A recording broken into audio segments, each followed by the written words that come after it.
20 ans plus tard et près de 2000 milliards de dollars versés par les États-Unis, l'Afghanistan est devenu un pays en ruine et une économie au bord de l'effondrement, d'où des gens s'échappent à la recherche d'une vie meilleure ailleurs. Pour la plupart des Afghans, leur vie s'est détériorée au cours des 20 dernières années. Selon le rapport 2020 sur le développement humain de l'UNDP, l'Afghanistan se trouve en bas du niveau de développement humain, positionné 169e sur 189 pays et territoires. Pour Abdul Mobin, un cordonnier à Kaboul, l'occupation n'a pas bénéficié aux pays pauvres et avec la plupart des fonds du gouvernement gelés et l'aide étrangère suspendue, il doute que les choses ne changent.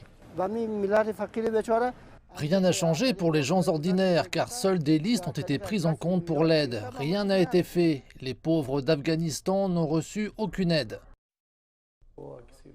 Outre la dévastation et l'instabilité apportées par des années de guerre, beaucoup de gens accusent la corruption qui sévissait en Afghanistan.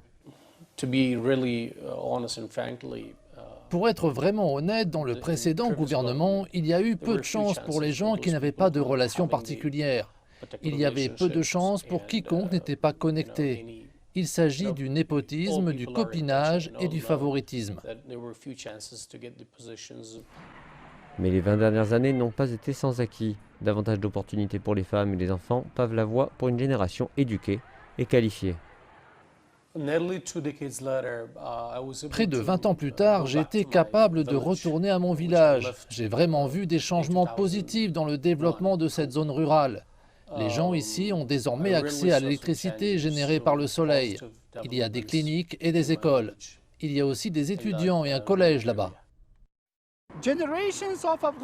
Des générations d'Afghans se souviendront des 20 dernières années pour différentes raisons.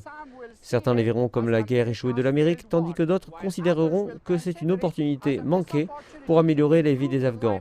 Mais le plus urgent est de voir comment le nouveau gouvernement de Kaboul changera un pays dont l'avenir est incertain.